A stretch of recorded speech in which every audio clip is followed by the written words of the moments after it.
Hi, my name's Emma, and let's talk spooky stuff. A while ago, I made this comment. But it probably is the film I like the least from M.Night. But in this moment, I had forgotten some things. Actually, a criticism or really a critique I usually get is that I really have a soft spot for unique storytelling and setups, and sometimes people think that impacts my final score for films because whether they pull it off or not, I really love originality in horror films. And a great example of my weakness is directors like M.Night Shyamalan, because he has a real knack for unique stories, unique setups, and amazing twisty reveals. I mean, his approach to trapdoor, unique, twisted moments became so popular, he became a household name, and it's now known as the M.Night twist. Shyamalan was born in Mahe in India. Both of his parents were doctors and immigrated to the United States when he was only 6 months old. He was raised in Pennsylvania, which became another trademark symbol for him. If you haven't noticed,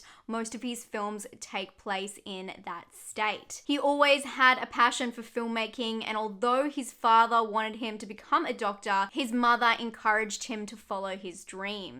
M. Night started his career with 2 comedy dramas. The first one's a little bit more dramatic, but interesting enough, they both have a curious focus on religion. Praying with Anger was his first film in 1992, starring himself as the lead dev. The film is about an Americanized man who goes to East India to discover his heritage, and in turn he learns who he really is. M. Night funded, wrote, directed, and produced the film himself, and it has been the only film he's done in India. The movie is extremely heavy-handed, pointing out Dev's Americanized self, going back and getting culture shock, and then obviously learning. It's very stereotypical, although there are quite dark moments. The script is quite painful, but in all honest truth, it's not the worst for a first feature film. And even though it's a little bit cliche, at least it's his retelling of his story and his acceptance. At the end of the day, you can see there's a lot and heart and soul that went into this film. After this came Wide Awake. This is a family comedy drama starring Rosie O'Donnell and Joseph Cross. It's about a 10-year-old who seeks out God after his grandfather dies. Fun fact, or really sad fact, this film is remembered often because of Harvey Weinstein. He actually butchered the film in post-production and completely changed the story, and a lot of people are still very sour about it. But even worse, M. Night admitted that Harvey made him cry on set because he was spouting abuse at him. But right after this, everything changed for M. Night because The Sixth Sense was released, and it really put him on the map. Also, side note, he did help write the script for Stuart Little. I had no idea about that. I thought that was really funny, but again, let's stay focused. Today, I'm doing a ranking of M. Night's films from bottom to top, so from worst to best, in my personal opinion. And yes, you probably knew this was coming. We're going to stick to only horror and thriller, TV shows and movies that he has directed. So no sickos, you don't get to win today. No Last Airbender, I am not watching that, and no After Earth, just horror and just thriller, because that's what this channel's about. You thought you won, but you did not. But hey, I'm still gonna meet you halfway, and I will be including the Unbreakable trilogy. I know some are more horror, and some are more thriller, and some are more drama, and some are more action. There's only 3, so you can figure out which one's which, but because horror is weaved in there, I'm gonna include them all. But let's start at the bottom, at the film I like the least from M. Night, and I don't think there's gonna be any surprises here. It's The Happening, and I do have to say, I do love all of you who enjoyed this film. We all got our quirks. I actually only watched the psychological thriller The Happening recently for the first time ever, and the film was surprisingly dark, a bit goofy, but still extremely dark. M. Night wrote the script with Mark Wahlberg in mind for the lead, but unfortunately later Mark admitted to regretting having been part of the film at all. Ouch. The film is about an invisible plague that is spreading across the US, causing those affected to end their lives. The film was a frontrunner for the Razzies, but luckily The Love Guru was also released in the same year.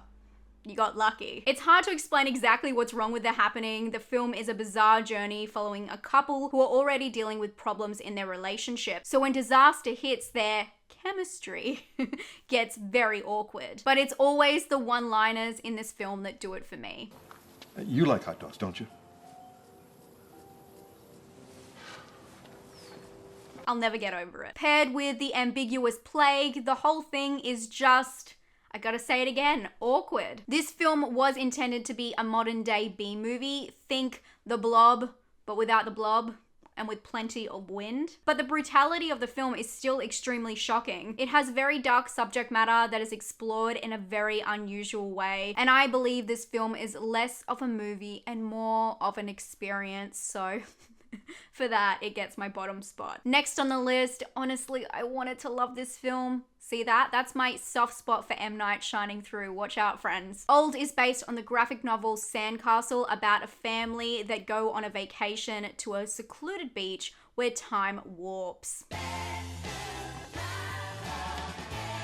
No joke, this time it really does. Relaxing for a couple of hours somehow causes them to age rapidly, bringing on fear, paranoia, and violence as they fight for their lives. The movie was a chance for M. Night to tackle his fear on aging head on, which is honestly a really unifying fear for most humans. So on paper, I loved this idea. He worked on this film with his daughter Ishana, who was the second unit director. Interesting enough, the tone for this film was based on two Australian classics, Walkabout and Picnic at Hanging Rock. Two films about people being isolated in natural landscapes, swallowed by Mother Nature. But somehow Old skipped the whimsy vibe and went straight to Awkward City, stopping right next to the happening station. The film bleeds together to create an erratic story with no clean structure. And as I said in my original reaction review, it felt like a Nick Cage film without Nick Cage.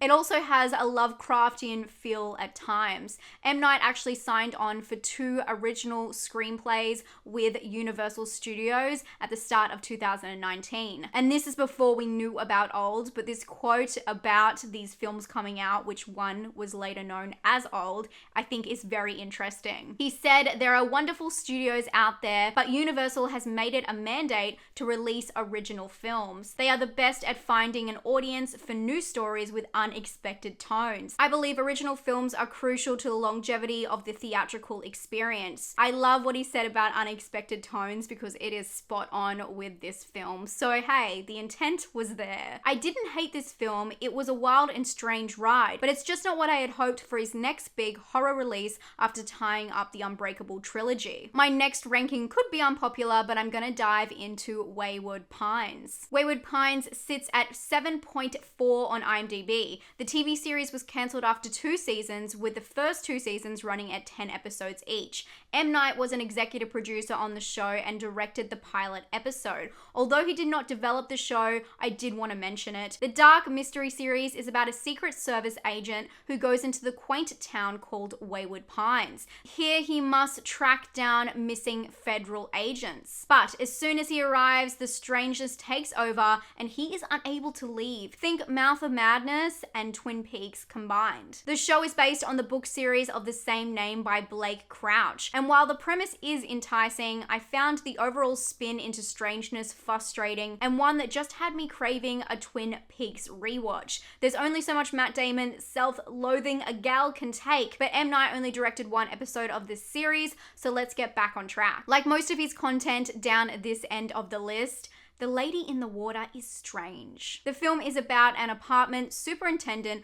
who discovers a sea nymph in the complex's swimming pool. Now he must follow along with what he discovers about her story to set her free. The film is listed as a drama, fantasy, mystery thriller. I will acknowledge that the thrill aspect is low, but unlike Old, it did pull off the whimsical atmosphere. M. Night also plays the character of Vic Rand, a man tied to the nymph's story, and he's extremely impressive in this role. Actually, the film is full of killer performances, heartfelt scores, beautiful imagery. It's a pretty clever juxtaposition of an ordinary apartment building with a fantastical story. But the issue is, following along with the story itself, it gets extremely messy and convoluted. It dives off the deep end of fantasy and hopes that the audience will go along for the ride, which it doesn't exactly land. It makes up new rules to the fairy tale whenever it wants, so it doesn't have any clear guidelines, which results in not the greatest ending. I would still recommend checking out Lady in the Water because it is a really interesting fantasy film that kind of dips its toes into thriller and even at times horror aspects, but It lost me halfway, but this is one of those films that I don't think was done completely right the first time. I would love to see remade because it's a very interesting story having this fairy tale within an apartment complex. I really like that idea. But next, let's talk about The Visit. For me, The Visit is the most straightforward of all M. Night's films. The horror mystery thriller plays out as a typical horror movie incorporating found footage into the storyline, which was a big trend in 2015. Although straightforward, I think this film is one of the more gory ones from M. Night. I'm thinking about if you've seen it, you know what I'm talking about. I don't think I've recovered from that part. The film is about two siblings that go to stay with their grandparents for a vacation. But as the days go by, they start to suspect not all is right with Nana and Pop Pop. Although this film takes place in America, the two leads are actually played by Australian actors, and they're pretty convincing. Tyler carries most of the story with his quirk, lots of inappropriate one-liners, and even a rap or two, which is actually the issue I read that a lot of people had with this film. It was the tone. M. Night actually created 3 different cuts of the film, one pure comedy, one pure horror, and then the last one, which is the one we saw, which was somewhere in the middle. Honestly, I think that they complement each other under the circumstance, and I did like the simple idea that didn't try to overextend itself, which is what M. Night is sometimes accused of. I think given the intent, The Visit is a solid film. Okay, now is going to be a little bit different because we're going to have to break down the Unbreakable trilogy. Luckily, I've scored these all in a row, and I'll get to which goes where, but it's important to talk about them as a whole, and I'll explain why. I'm not going to talk about any plot reveals or spoilers for each film, but I will be talking about how they're overall connected, so that may be a spoiler if you have not seen Split. Unbreakable came out in 2000 and stars Bruce Willis as David Dunn and Samuel L. Jackson as Elijah Prince. The premise follows David Dunn, a man who lives through a tragic accident untouched. He gets in touch with Elijah Prince, a comic book dealer who believes David's strength shows signs of him being a real-life hero. On the timeline, Split comes after Unbreakable. Starring James McAvoy as Kevin and Anya Taylor-Joy, the movie is about a man with DID who kidnaps 3 girls who try to leverage Kevin's identities to escape before the darkness can emerge. The movie has more of a horror thriller focus, unlike Unbreakable, but of course, at the end of the film, it becomes clear they're linked and are happening in the same universe. Which brings us to Glass, the film that brings the 3 leads of these films together. David Dunn, Elijah Prince, and Kevin Wendell Crumb. In this film, Dunn uses his abilities to track down Kevin, and all 3 find themselves prisoners inside a mental hospital at the hands of a psychiatrist who believes they're all delusional. Okay, so how would I rank them? For me, Glass goes at the bottom. It wasn't a bad film, but it was just the finishing touches of the original films. Like a drawn out ending that I didn't feel had the same originality as the first 2. But who can blame it? It is a wrap-up film overall, and the film really alone cannot successfully stand on its own like the other 2. Unbreakable is my second favorite. It is really close for me with Split, but I really do love this film. The film has an interesting take on the superhero phenomenon, and I found it extremely unique and understated for the direction it took. This is actually M. Night's personal favorite of his films, and it does hold a really good M. Night twist that just thinking about it gives me chills.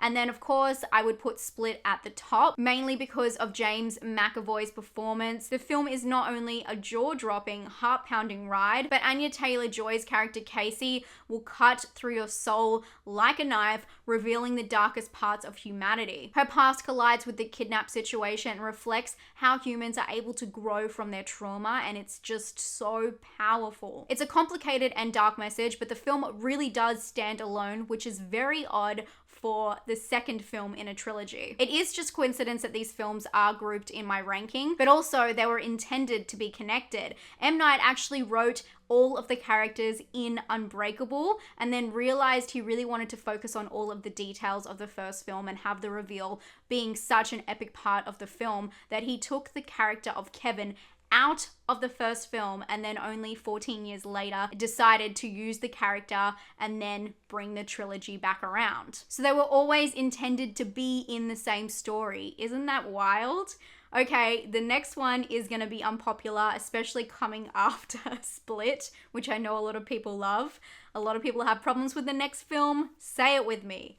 The Village. They call it the M. Night twist for a reason, and if you have yet to see The Village, whether you hate or love the ending, it is definitely worth the ride. I loved this film from the first time I saw it, but I do admit it doesn't hold up that well almost 20 years later. The film is about a small old town in Pennsylvania where the villagers live in fear of the strange creatures that guard them. The movie has an amazing cast, including Sigourney Weaver, William Hurt, Joaquin Phoenix, Adrian Brody, and Bryce Dallas Howard. Not only does it have a mysterious storyline, but there is an amazing subplot that is interwoven, which really clicks everything together, and it's an unexpected tragic romance. The movie transports the viewer into the 19th century setting with its eerie yet beautiful atmosphere. A scenic and construction crew of 300 took 11 weeks to carefully construct and provide all of the intricate details into this village. The village was a huge surprise for me, and I've never forgotten it. It always had a lasting impact. It's the kind of reveal you only come across a couple of times in your life, and although it was polarizing for a lot of the audience, it does have a fond place in my heart.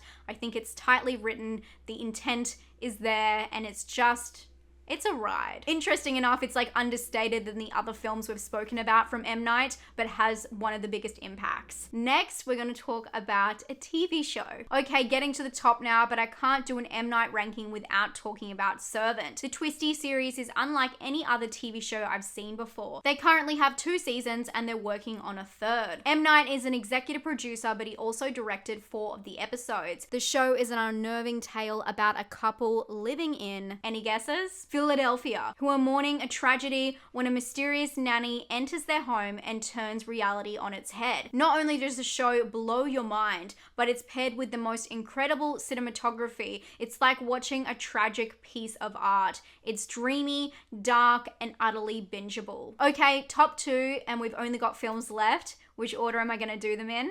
The next one is Signs. Okay, I'm gonna have to say it, this film is genius. The tight scripting of this film is what most filmmakers aspire to create in their lifetime. Something so concise, hiding in plain sight. Mel Gibson, Joaquin Phoenix, Rory Culkin, and a very young Abigail Breslin make up the family in this harrowing tale. Signs is about a family living on a farm that discover crop circles in their field. I really don't think that there's any part of this film that doesn't stick with you. Even the bad CGI creeped me out. I know you know what I'm talking about. Funny enough, M. Night hates CGI, so he actually took most of the planned CGI out of the film and tried to do workarounds. Even the crop circles in the film were made by the crew, and fun fact, they were actually made in cornfields where traditionally, with the aliens, usually you find crop circles in wheat fields, but he thought it would look so much more epic having the tall, thick crops, and there's some really killer scenes in those crops, so I'm glad that they went to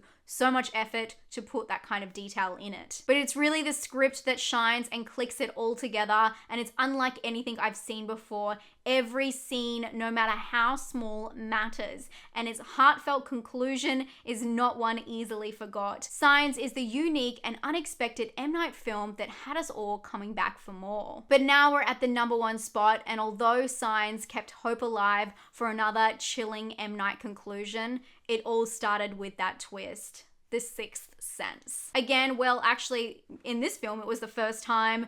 This had a great cast. Bruce Willis, Toni Collette, and of course, Haley Joel Osment, although this film did put him on the map. The Sixth Sense is a mystery thriller that is packed full of suspense, tragedy, and horror. The movie is about a child psychiatrist whose marriage is falling apart, but he gains new perspective when he starts working with a boy who claims to see spirits. M. Night really does have a gift for mixing dark aspects with emotionally charged stories. Time and time again, this pops up in his work. The Sixth Sense paid this aspect in his work while leaving those lucky viewers who didn't have the iconic twist spoiled speechless. The film still holds up incredibly well with the twist in plain sight because M. Night did not rely on just the ending to impress the audience. The film is heartbreak after heartbreak as we watch an innocent child experience the darkest of deaths over and over. It's one of the most disturbing films that we often overlook because the ending was so epic that people forgot all of those little moments along the way. If you haven't watched it in a while, go back and watch it now. I think you'll be surprised by how disturbing it actually is. To this day, I'm still impacted by the visual scares and reveals of the film, as well as the desperation of many of the characters' heightened scenes, and not just the spirits either. It's truly a film that gets under your skin and sticks with you.